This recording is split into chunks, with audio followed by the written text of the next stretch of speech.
I had just failed an exam. I didn't have any friends, and I was in a really dark place mentally. So I started seeing a counselor. I always say that is the one thing I can do for free. I can counsel for free. It's just something that I genuinely have a passion for, which is seeing people get better mentally. And the funny thing is, as Christians, when we talk to each other, confide in each other, those are like core principles of counseling. So there's a stigma associated with it. They think that, oh, it means I'm crazy. No, like your car doesn't have to break down on the side of the road for you to maintain it, right? So in your own words or in your own understanding, what do you consider addiction to be? Bondage, despite them knowing they can't help themselves but to do that thing. Now, with addiction, it is the drugs are here, I have to. They feel trapped in a cage, and the cage is themselves. Everybody, whether you're 12, 15, 75, whatever it is, should have core values, right? So it's going to be a hard time. I'm going to tell all teenagers that it's going to be a hard time. You're going to be weird. You're going to be isolated. However, that's what they want you to think. So that's why stating that I'm not a drinker, stating it, you'll find other like-minded people eventually. And if you don't find like-minded people, I hope you come to church. How can we approach the younger people? How can we express ourselves to them that make them comfortable to ask us questions surrounding these things? That's a great question.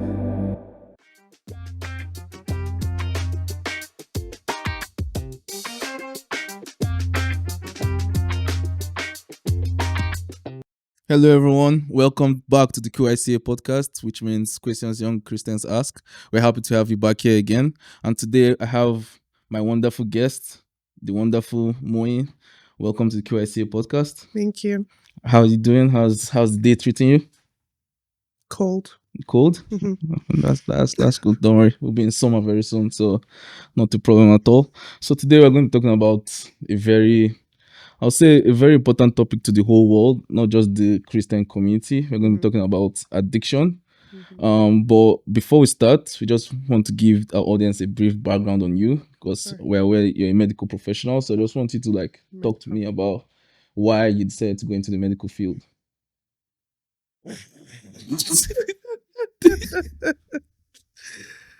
Oh my goodness. So I'm in the mental field. Okay. Why did I choose to go into the mental health profession? There wasn't any supernatural. It was just when I was in undergrad, I think it was my first year or second year.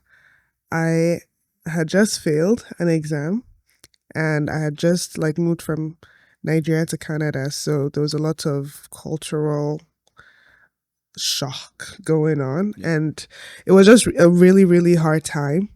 And as we all know, Canada can be very lonely, so I didn't have any friends. I think I was 17. I was still pretty young, and it was just a very stressful time, and I was in a really dark place mentally. So I started seeing a counselor on campus. And yeah, it was a conversation, and I think then I became a volunteer counselor for other people at the university, and I prayed about it, switched from pre-med to psychology, and the Lord was like, yep, you're going to go into this. And I think I always say that is the one thing I can do for free. I can counsel for free. I don't need to be paid for it. It's just something that I genuinely have a passion for, which is seeing people get better mentally.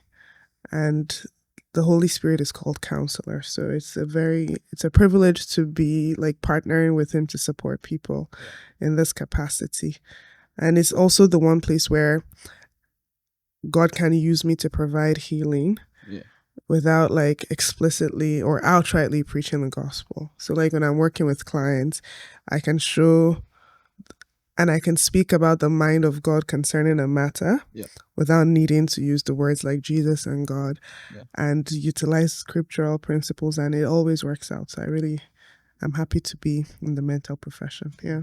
That's actually very, very nice and interesting, because thinking of from the point of view from Christianity and all, right, I don't think we talk about, at least based on how I've grown up and my experience, we don't really talk about going to a professional like counselor, and then you spoke about where you were in school going to talk to a counselor. Like, Mhm. what importance do you put on having Christian counselors, like counselors like Christians or people Mhm. that are Christians going into that field to be able to help others? Mhm. And also, what importance you also put on Christians going to see professional counselors as well?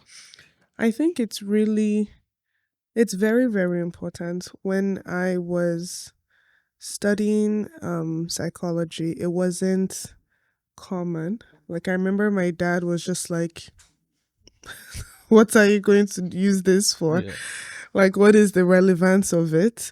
Because it's not medicine, it's not law, yeah, it's not engineering, it's not like the typical professions that like Nigerian parents would be proud of, yeah, right?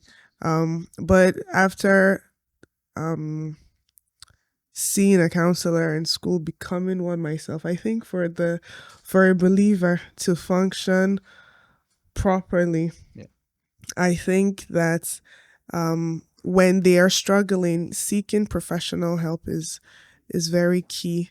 And the funny thing is, as Christians, when we talk to each other and we confide in each other and we share advice with each other, those are like core principles of counseling. It's just because, I don't know, there's a stigma associated with it by the Christian community, by the African community, and they think that, oh, it means I'm crazy. No, like, your car doesn't have to break down on the side of the road for you to maintain it, right? It's the same thing with your health. We go for, I hope we go for medical checkups every year. You don't have to be sick to go for it. You're just maintaining like the physical health. It's the same thing with counseling. You don't have to be in the deepest, darkest trench to seek professional help. You could um want to discover like how childhood might be impacting current adulthood, noticing patterns in yourself that, huh, I need someone to help me tease this out, yeah, right? Things like that, or even um better yourself. You can go for counseling for that. So it's counseling is very broad. It's not just when you're depressed or anxious. It could also be I notice I'm temperamental. I notice I have, my picker isn't good. And when I say picker, is like I date horrible girls. I happen to like toxic people. yeah, Why? What is it about me that is attracting that, or what do I see in that person, right? yeah, And it could be something from childhood. It could be something you watched. It could, but in counseling is where you can tease that art out and pull it apart. Like, okay, I like this type of stuff because ABC.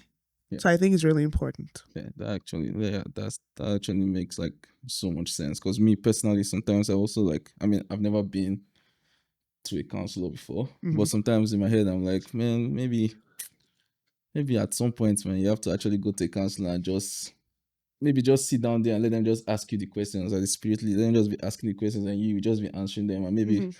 I'm not saying anything is wrong with me, but maybe I'll find out what's leading to like certain things. Because I just have the feeling that some things we do, there are like deeper Hmm. aspects to those things, and we don't Hmm. really know about them. And then we find ourselves struggling to overcome certain things. Meanwhile, we are not dealing with the actual Hmm. issues, right? Hmm. And based off of that, and also you talking about the stigma behind like Christians going to counseling, I feel like another thing that maybe has, I won't say a stigma behind it, but we don't really talk about it much in our church circles is, I would say, addiction, right? Hmm. I mean, maybe we present it as like habitual sin or sin in itself, or Hmm. maybe people have like deeper problems rather than just struggling with a particular sin. Hmm. So, in your own words or in your own understanding, what do you consider addiction to be? Bondage. Actually, well, the definition of addiction is a brain disease. Yeah, So it's a neuropsychological disorder that is characterized by compulsiveness, right? Like, and I'll break it down after, but it's a neuropsychological disorder that is characterized by um compulsiveness, yeah, right? And despite the adverse or the very severe negative consequences, they cannot help but do that thing. Yeah. So that's like the medical and mental definition. It is a neuropsychological disorder. It's not just get your hands out of the cookie jar, bad habit kind of thing. Like their brains are very, very disfigured. So it's a brain disease, it's a brain disorder, and it's chronic, right? So that is what makes addiction, I guess, different from other mental disorders. Yeah. In a way, is that when we diagnose something as an addiction, that means that thing is chronic. Yeah. And the brain, as it's been observed, has been disfigured. It's not the same as a regular person's brain, and it's not the same as the brain they had like probably before the addiction started. Yeah. The other things we might notice is their family life is crumbling, their regular life is crumbling, and despite them knowing, they can't help themselves but to do that thing. So I mentioned the word compulsive, and I don't know if you've ever heard of OCD. Yeah, I have. Yeah. So OCD is obsessive compulsive disorder. And what that is there is a compulsion to, and I know I'm still using a big word, but there's a compulsion to do something that you're obsessed with. So for example, someone with OCD, so it's under the anxiety disorder, but someone with OCD, let's assume they're obsessed with safety and I don't want to burn the house down, right? Mhm. So they feel compelled to lock the door 3 times. Yeah. They feel compelled to like check the stove. And you may think that, oh, they're being safe. No, it's like they will drive from like Burnaby to Richmond and go back to check that they turned off the stove, even though they just did that. Yeah. Right? So the obsession, so the anxiety is, I'm going to burn the house down. The obsession is, I have to check, I have to check, I have to check. The Yeah. compulsion is, even if they're like, you know what, I already checked, that thing makes them go back to check. So it's a cycle. It's like, they can't help but do it. So some people now take videos of themselves, like, I have checked the stove. So in case they want to cancel their flights to Yeah. go and check, they will watch the video that, okay, I did do it. So the obsession is, I must. Their brain is just going. And the compulsion is, I have to do it, I have to do this, I have to do this. So they're maintaining that obsession. The compulsion maintains the obsession. Now with addiction, it is, the drugs are here, I have to. I'm not even getting because maybe the first instance, and I'm sure we're going to talk about like the early, how someone like gets into it. Yeah. But with addiction, it's that compulsion to do that thing that you don't want to do. So there are, when we say addiction, people think about drugs, but there are behavioral addictions too. There's sex addiction, there is internet addiction, believe it or not, there's social media addiction, and there is porn addiction, we all know that, and there is work addiction, right? There are all these other behavioral addictions to, that a lot of people don't talk about. We mostly talk about porn in the church, and that one is the most hidden. It's very, very hidden. It's very common among leaders, and men and women, the population is starting to be equal. So it's not just men that are addicted to porn now, women are also addicted to porn. But it's, so let's use porn or shopping for an example, right? Yeah. It's, I already bought something yesterday and I know I don't need to. Like a regular person would be like, I don't need to spend another $400. But that compulsion for an addict, they know. And trust me, they know. But they have no control over when their hand takes the card and taps it.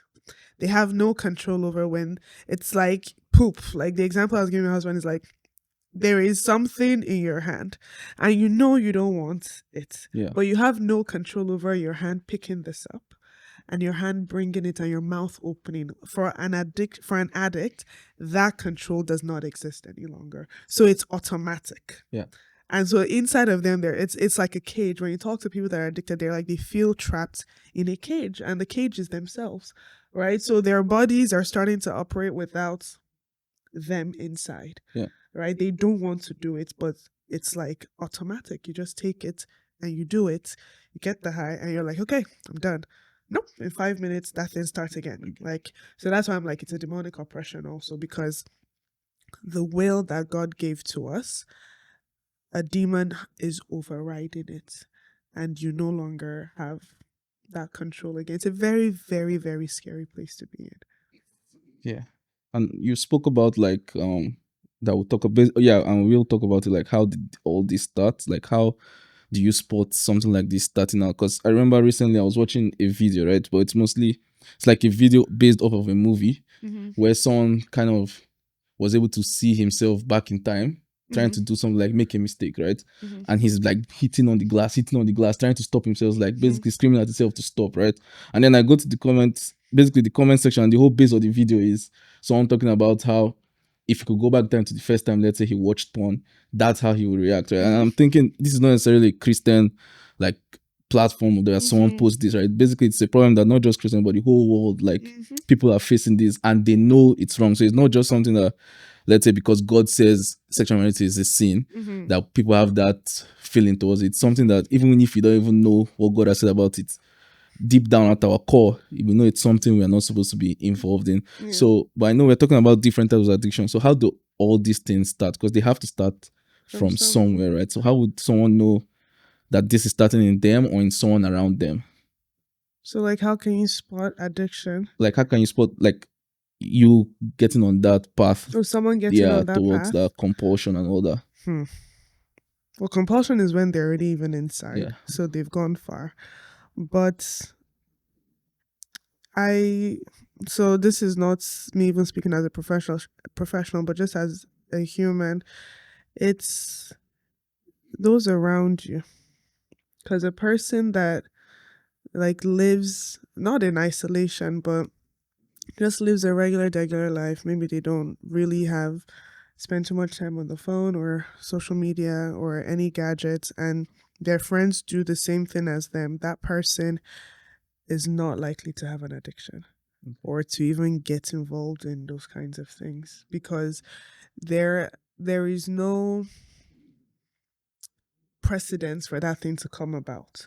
Now, all it takes is, in a group of people, it just takes one person to do something, to be curious about something they shouldn't be curious about, to try something they don't need to be trying, then come and talk about it. And then another person is like, okay. And then they get into it. And now that's 2 out of 5. So that's not the majority. Right? They can still stop the bad habit, especially if they bring it to their group and their group is just like, that's weird. Right? So they don't have, it's not fertile. The soil is not fertile enough for that thing to continue because they don't have buy-in from others. And because the way God has wired us and how we're biologically wired, we're wired to be social beings, right? So why would I engage in something that my friend thinks it's weird? Chances are you're either going to want to isolate or you're going to stop, because there's no buy-in from the other people.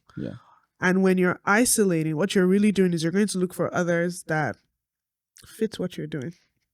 So that's why people that drink with other people that drink, because it is very awkward to be drinking while the rest of the people around you are not drinking. It's a very awkward situation. It's like, well, okay, I'll just go for the oranges now. Makes sense. Right? So there is that social aspect to it. It's like, oh, I smoke weed, and if everyone around you is like, no, okay, or they're not even judging you, they're just like, there's no buying, no one's curious, no one cares. Chances are gonna be like, okay, let me change the topic and not talk about it. But if someone is like, oh my gosh, I've been curious about that, and then you start talking about it, and then you just go in, it's like, oh, these are the positive, blah, blah, blah, like, just keep going. Now that behavior has been reinforced, meaning that when you want to smoke weed next time, you're gonna, hey, I just got this, let me call this. Or not even weed, I just made my last paycheck on a Dior bag, and if everyone's like, is everything okay? As opposed to, I've been wanting that color, blah, blah, blah. Well, next time they pay you, you're going to go and get that color. So little things that, like curiosity, that's how it starts. You're curious, like, what does this look like? What does this feel like? And social media, and I hate to be that adult that's like social media. I really, but really, like the phones, the gadgets also fuel addiction, because when you see someone your age, right, in first class with a $20,000 bracelet, and you know what their daddy does, Yeah. and what their daddy is doing cannot afford a $20,000 bracelet, Mhm. right? It starts to condition your mind. Like you start to be curious about it. Where did they? How did they? And you know they're not in tech or any other job that would give a 23-year-old a $20,000 bracelet, Yeah. right? But that curiosity, you reach out, and then you see it, and then you look at yourself. Then a comparison starts, and then you're like, and then they introduce you to what they do, and you're like, That it just starts from a and when I Yeah. say it's a curiosity, it's a and everybody at every point in time before we became Christians have been curious. Yeah. I have been curious at some point about certain things. I've been a Christian since I was 10 years old. So Jesus caught me early, but Yeah. I said, no, it can't be me. I have to go and see what my people in the environment are doing.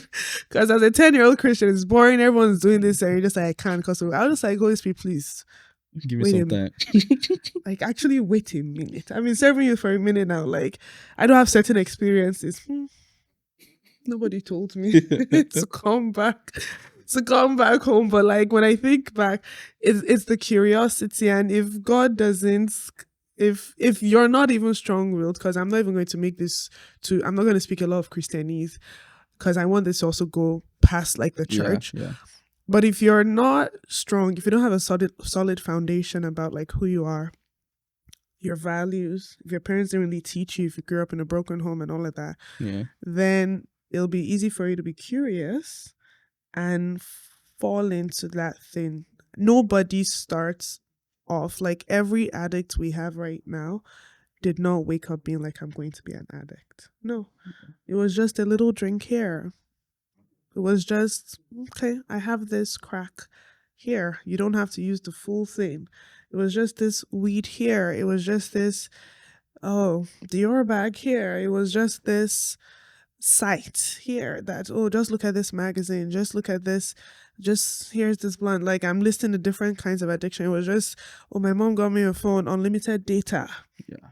It was, I got a new MacBook, I got a new laptop, I got a new gaming system. Yeah. I didn't have friends before, now I have friends.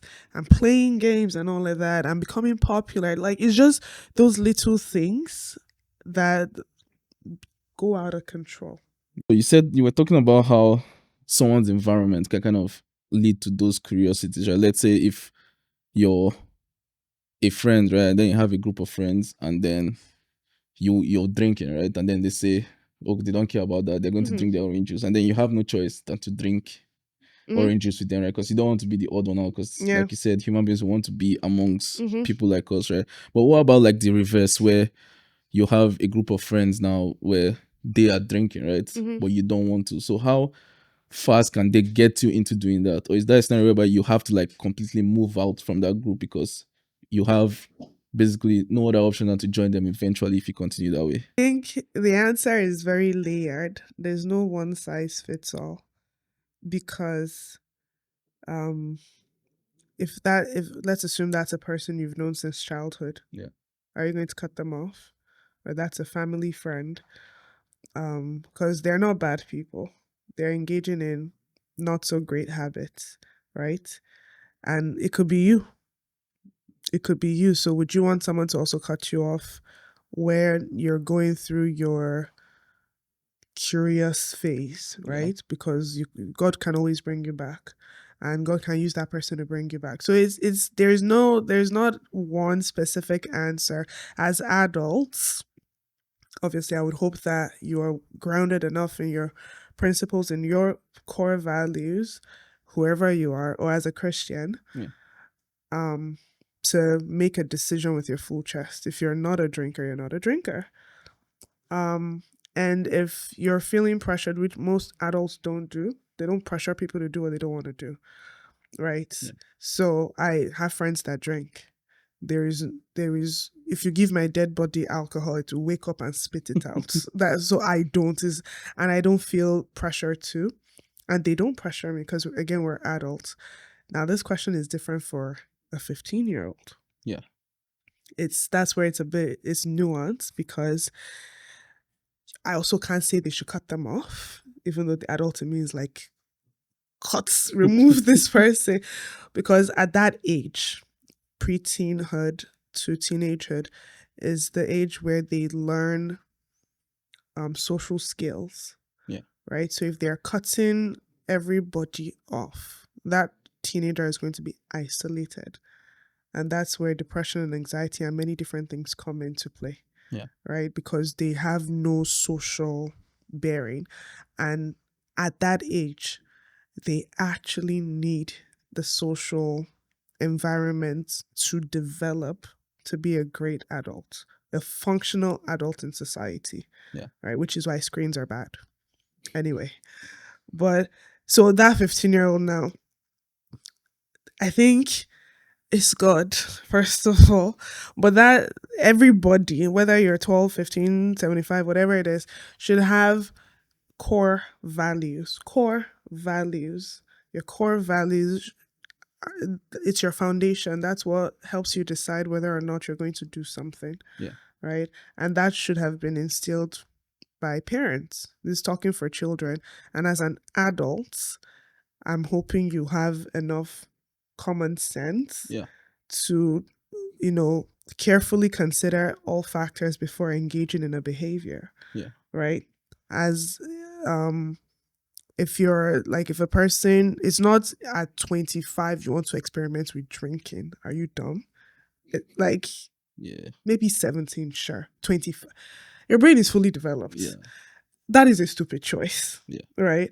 But so it's very nuanced. In that situation, depending on what it is that is happening, if there is active pressure, you state your conviction. First of all, for across the board, we're 15, whatever, I don't drink, or I don't do this, or I don't do that. Let it be known, right? That's the first step. Now, if a person decides to push you past your boundary, then that action that they're doing is going to lead to an action from you, which will determine whether or not you're cutting them off or you're limiting contact with them. Yeah. Right? So if it's like we're going out to dinner, if you know that I don't drink, and so like you said, it's a group of people and Yeah. I'm just the orange juice person, then it'll be up to me to know that I'm not going out to dinner with you or I'm not going to the bar. I can actually go out to dinner and order my orange juice, but I will never go to a bar with you. Yeah. Does that make sense? Yeah, that makes sense. And then, so I don't need to cut you off, but I'm limiting where we're going to go. Because if you're going to take me to your turf, which would be a bar, the club, or whatever, I cannot, and this is me speaking as a Christian, spiritually, I cannot come on your turf and think I'm going to succeed. Yeah. No, True. that is a prideful way to think, right? Yeah. So they can go to their whatever. I don't need to go there. But if you want to invite me to brunch, my orange juice is abundant. I will be there. Yeah. Right? And so it's not every place that serves liquor. And you're not going to get drunk at Cactus or Earl's, right? So there is a wisdom to it. Yeah. It wouldn't, and then if there are people that outrightly like demean you for what you believe in, for obviously you grab a big pair of scissors and get Cut rid them of off. them Yeah. with immediate alacrity, because then it's malicious and it's hostile. You're being condemned for what you believe in. Those are not friends. Yeah. Right? So these are things that we expect from like maybe acquaintances. Shouldn't bother you. Like, oh, you're weird.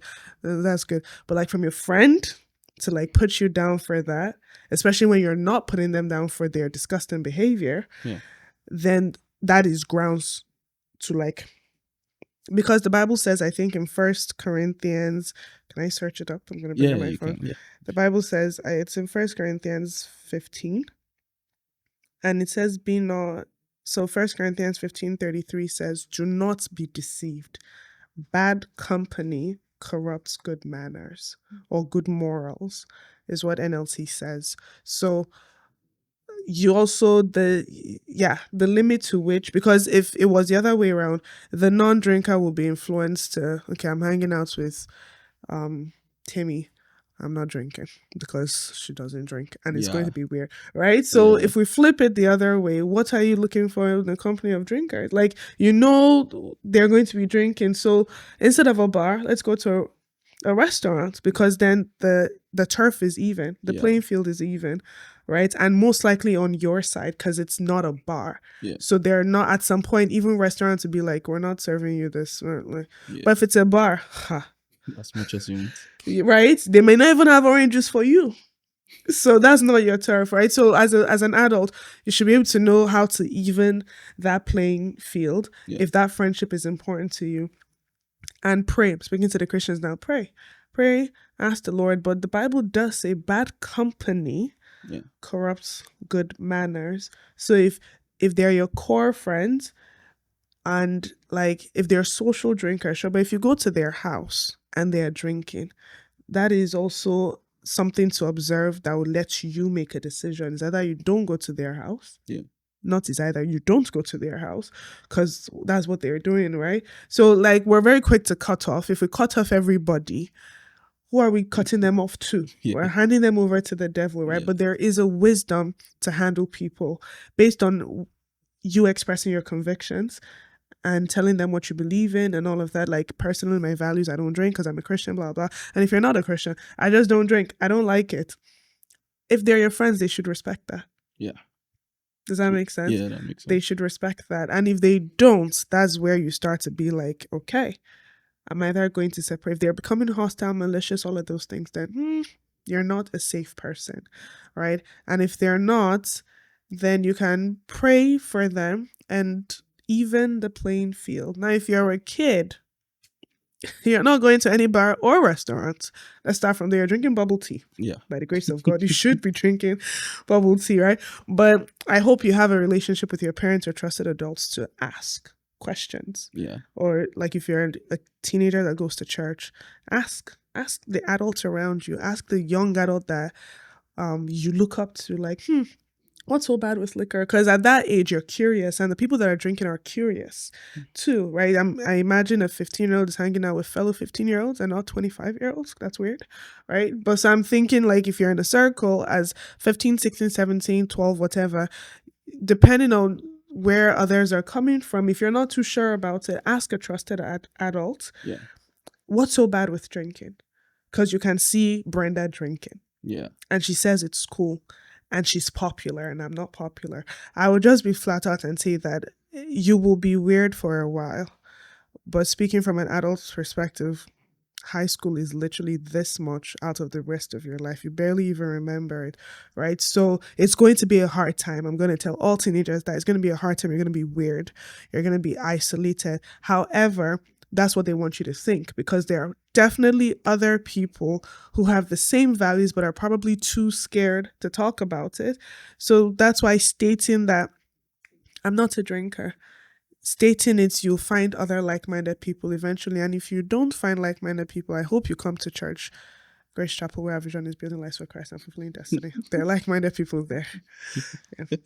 That actually makes so much sense. Like, based on what I got from you, it's like there's an importance to like conviction, right, and standing your ground on your values, right?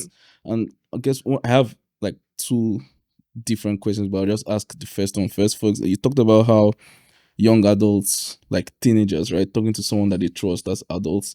I want to go from the perspective of, because you also mentioned the importance of parenthood, right? But what about like older siblings? For example, let's say you're 25, 26, 27, and you have siblings that are like 15, 14. What can, and you also have like younger people in the church too, right? Like how we are, like, let's say in Grace Chapel now, there's people that are like above 20, and then we have people in the teens church that are 15 that are struggling with the things you talked about, right?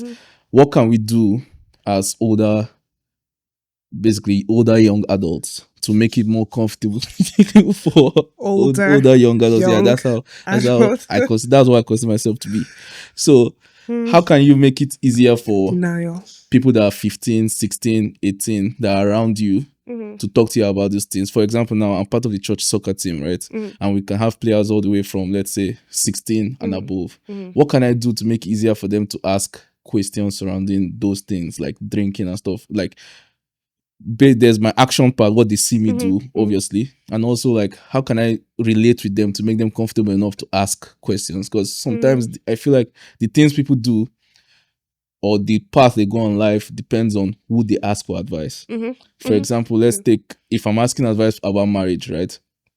I'm not going to be talking to people that are living a certain type of lifestyle and then they are experiencing divorces and then they'll tell me, oh, women are this, women are that. But I'm so sure that that lifestyle you're living is the reason why you're going through those things. But if I follow those guys, I've set myself on a different path altogether, right? So how can we approach the younger people? How can we express ourselves to them that make them comfortable to ask us questions surrounding these things?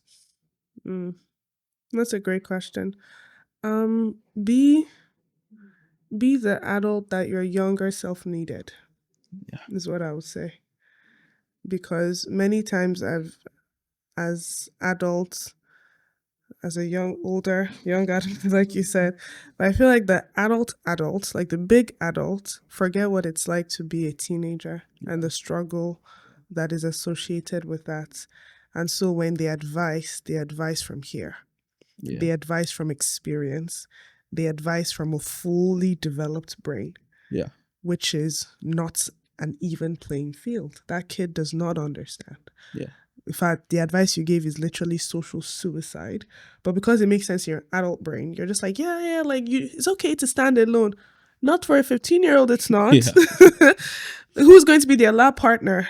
Exactly. Who are they going to study with? Of course, you can stand alone. You're an adult that lives by yourself and you're fully mature and you're confident, right? A little 15, 16, 17, they're not confident. They're figuring life out, right? I'll say be the adult that your younger self needed. When you look back on your life and look back on the experiences that you had, who did you wish you had? And then be that person. That's how I relate to the younger ones. And number two, be curious. Because the teenagers of now are both curious and they are a fortress. It is hard to get into the heart of a teenager. At the same time, it can also be the easiest thing to get into.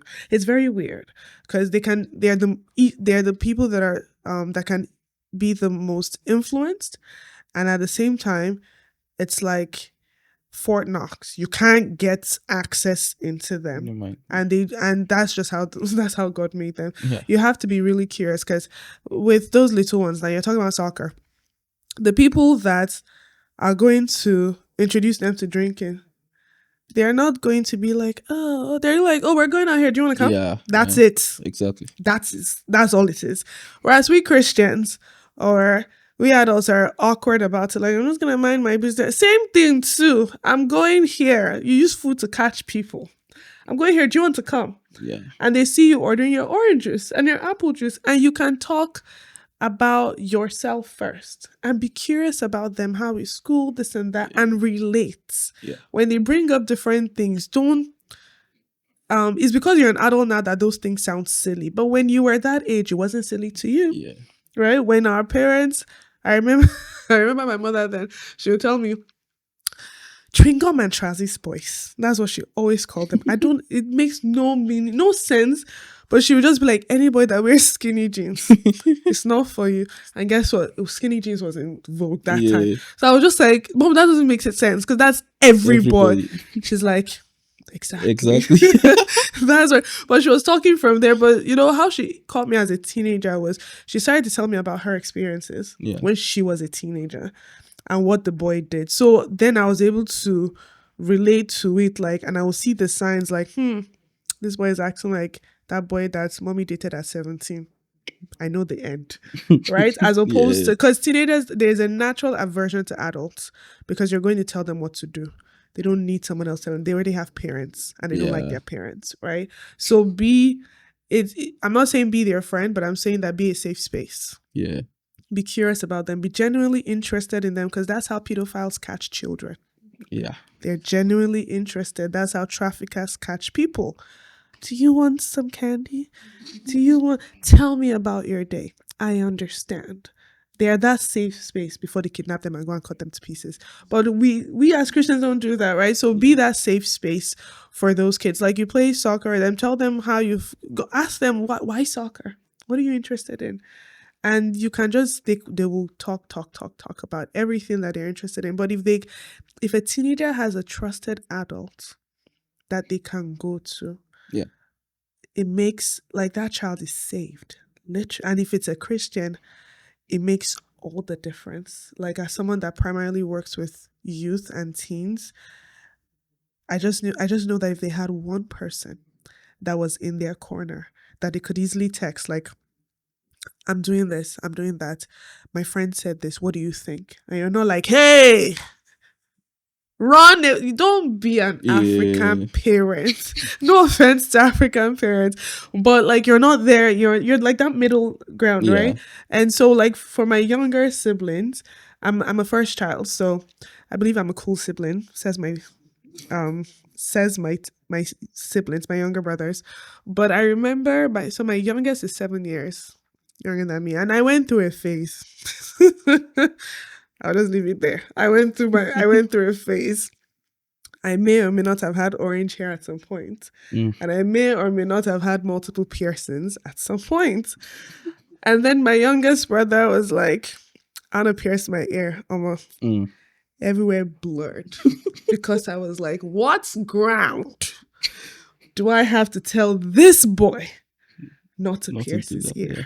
I had to be like, "My gosh!" I mean, obviously I'm a girl, so well, he wanted to pierce his ear, and I remember my mother was looking at me, I was looking at her, she was looking at me, we're looking at it. And he called me.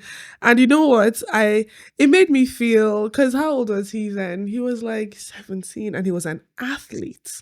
And all his athlete people were white. So I had to be very careful.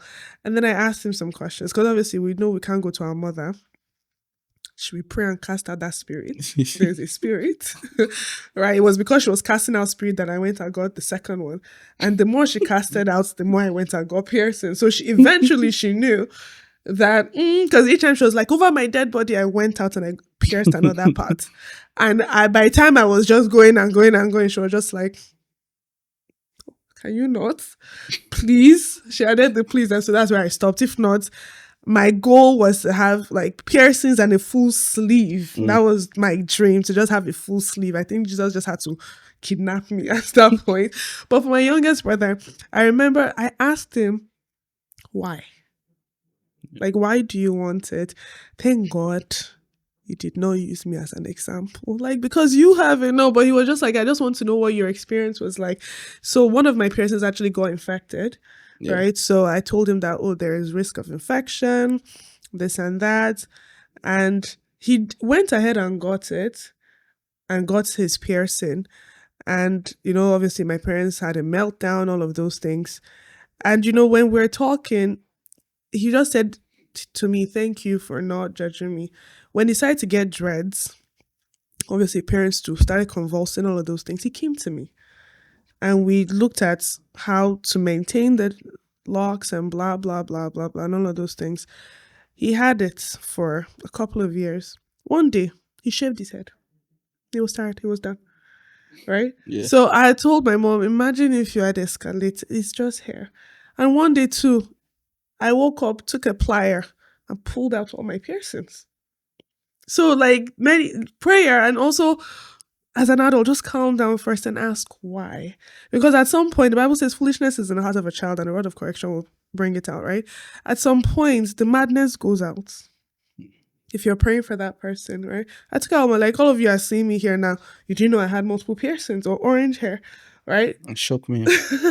Right, but that my brother now doesn't have dreads. You will not know except you see certain pictures of him, right? With his locks and everything. He doesn't always have an earring on. Sometimes he's tired of it, right? So in that moment, if he had me and I did not escalate or whatever, he still went ahead and got it, right? But it did not hinder his walk with God in any shape or form. And at some point, he's probably going to take it off if he feels like, and if he doesn't, nobody said earring is going to stop someone from going to heaven.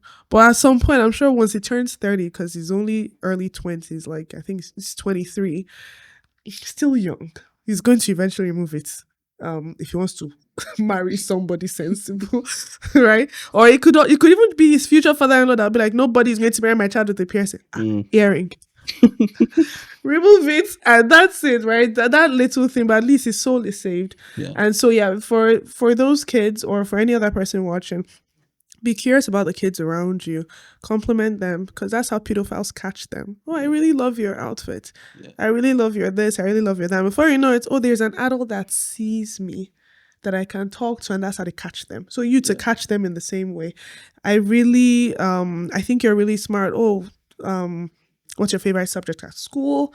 Oh, you like math. I hate math. I was not smart. Oh, it's really easy. Start talking about it. That's it.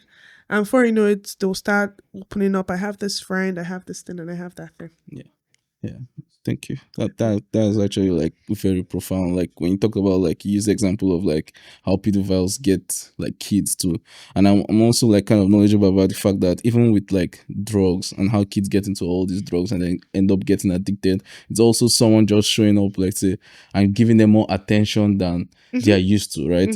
And so based on that, like how do you think how a child is loved or shown attention at home affects this situation? Because you also mentioned isolation, and I'm so sure that it's possible for a child to also be at home with his parents, even if it's even mother and father, and still feel isolated.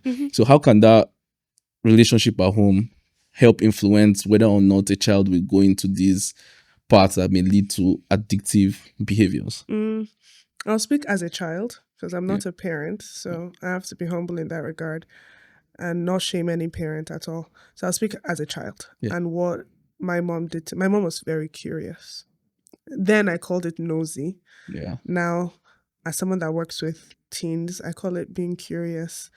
She would just come and sit and be like, what boy likes you?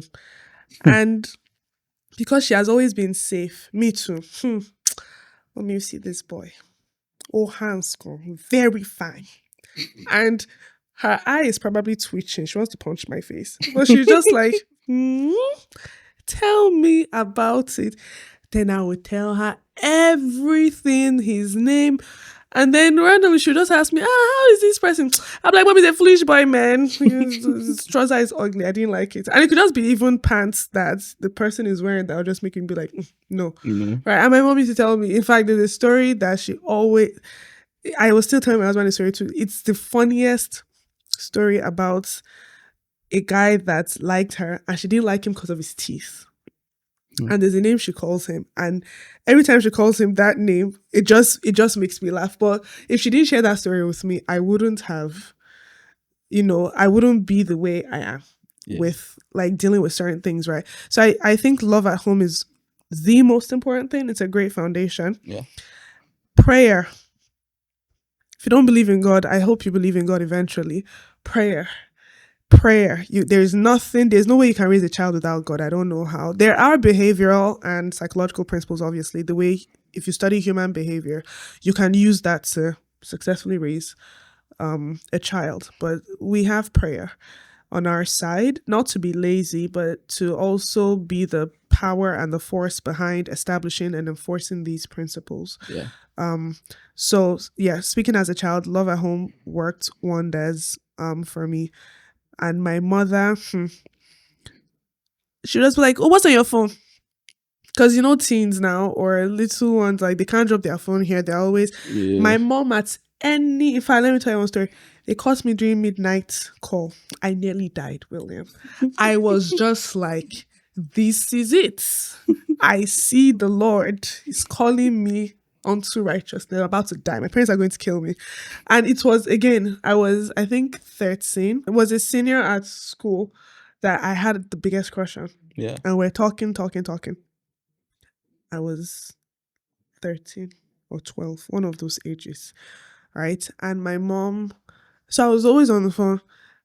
No midnight call. And I'll do that. And my dad was very strict. Like I grew up with a very, very strict dad. So I was always terrified out of my brain. Like strict dad, beatings, the whole works. That was my dad. That was who I grew up with.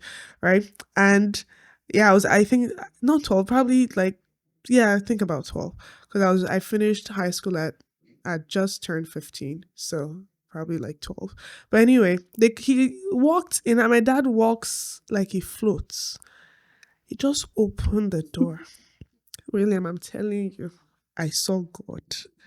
The fear, because the fear that came upon me, because what will I say? And he just got on the call, and he did not let me hang up. So the guy was still talking to my father's hearing. Wait, like he said, don't hang up. Yeah. Like, let the man just keep talking. Keep talking. Jesus. And as he walked in, I was about to he just said, don't you? And there's a way my dad is so calm, there's a way he looks.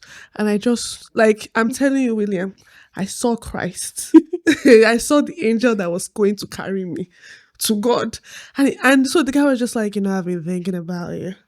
He's talking to my father.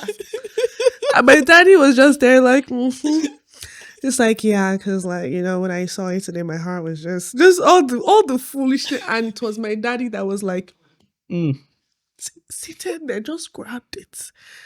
And he listened to that. And I'm just like, you too. Stop. You never hear reply. You did not hear me. You did not hear me laugh. You did not hear me brush. You did not hear me tell you, and you're just talking. I thought it was, and it was done. And then my daddy was just like, and hung up the phone conversation. I didn't sleep. Because first I expected my dad to beat me. I didn't sleep. My parents know behavior and they know psychology. They didn't talk to me. What my dad would have done, which is beat me and all of those things, he didn't do it. They just allowed me to stew from inside. I was just like shaking. My mom went to school, talked to the principal, didn't talk to the guy. And my dad had a conversation with me. That was so important for me. Why I told that story was because what I expected, which was for them to flare up, that was my mom. My dad didn't. My dad just sat me down and said, I'm a man. And let me tell you, this guy has no future for you. No future. And he logically told me, he's in SS3, you're in GSS3. He's going to go to uni. You think he's going to wait for a 12-year-old? Like he just really broke it down for me. And I was like, yeah. And they seized the phone and all of that. But that violent reaction that I expected, I didn't get it. But my dad talked to me as a man. This is what we like. These are the kind of girls we like. When I was younger, this was it. I like girls that read their books. I like girls that were hard to get. Like, you're easy. My mom took it from the women's perspective. Yeah. After she went and destroyed his life at school, of course. Called his mother. His mother called. It was a whole thing, right? But that love at home helped my parents, helped me also. So that I can speak as a child. It also doesn't stop your child from, meeting other people at school. Yeah. But what I did was, when I met different people at school with different ideologies and different backgrounds, I would take you back home and it was gist. So that's how my parents caught me that, this is what is happening. Like, when girls started to be like sexually active around me, I would always ask my mom, like, what is this? Why is this? Different things. And then they will swallow the anxiety. Now that I'm an adult, I can always remember their face and I'm like, I could see that they were just like, Jesus, please. But they will swallow it and then they'll be like, tell me. I will now gist them everything this boy did, what I saw, what I didn't see, what they said, the one that went to the principal's office. I would tell them all of that. Then they will listen to even add to it. When we're done, they will now teach me principles. So they've caught me in their net because they're listening to me, and then they will teach me principles. Yeah, they'll be like this, they'll be like that. And so, like, as a child, that really worked. And I think that parents should be curious, emulate it. Obviously, they were still parents. My parents were not my friends. Let's not get that twisted. Yeah. There was no friendship. I knew I was a child and they were the parents, because at any point in time, in between laughing, you can collect a slap. Don't play. Right? Because children might, they're like, you're so silly to an African dad. They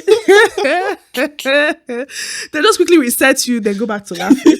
Right? So there's that awareness. And I tell parents, when I work with parents in my job, that at this age, you're not your child's friend, and you should never aim to be, because Yeah. their friends are doing foolish things over there. Yeah.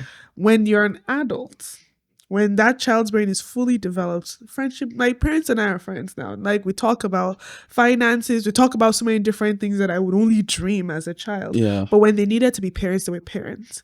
And now that I'm an adult, they're still parents. Sometimes I go to them for advice because I've been doing that since I was a It's my child. Like, child. and my husband has a great relationship with them, right? So they're parents, but they're more like friend Friends. parents, Yeah. because like they can now tell me things that they struggle with, and I'm also a counselor, so they really enjoy talking to me about like struggles and all of that, right? So parents should. It's hard because when you hear "I hate you, I'm going to kill myself," blah blah blah, "I wish I was never born," when you hear those things as a parent, your heart breaks, because you know that you're trying your best and you're hoping that that child can see that you're trying. Yeah. But it doesn't always happen like that. And as a parent, you have to remember that you're a parent. You're the adult, you're the one with a fully developed brain. This child eventually will get to that point where they look back, like we're all looking back Yeah. and being like, okay, that Yeah. worked. Yeah. Yeah.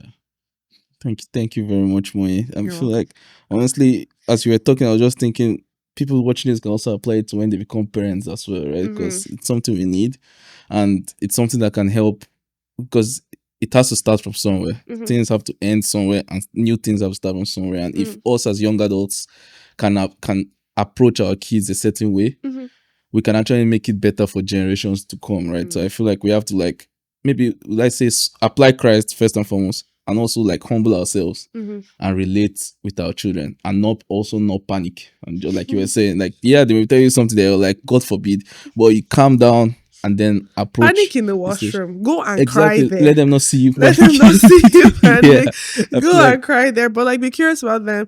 Don't just let them play games yeah, into the dead of the night, especially live games and like streaming. I don't know, the streamer yeah, thing, because that's how they talk. They talk to people yeah, that they think are their age, but they're actually older men, and that's yeah, how like, because there's a child trafficking case that we did with the police this week, and that's how like older men can distort their voices, right? Because like with teenagehood and all of that, a man's voice breaks. So they don't always sound like full grown adults. yeah, But this little 17-year-old doesn't know he's talking to a 50-year-old man. Because they're just playing live and all of that. And a parent will just allow that. No, yeah. it's not fun. But I know my mom used to carry our Xbox. That woman, then let Christ actually forgive her. Now that I think about it, she'll leave the consoles. She'll just remove the wire. Why?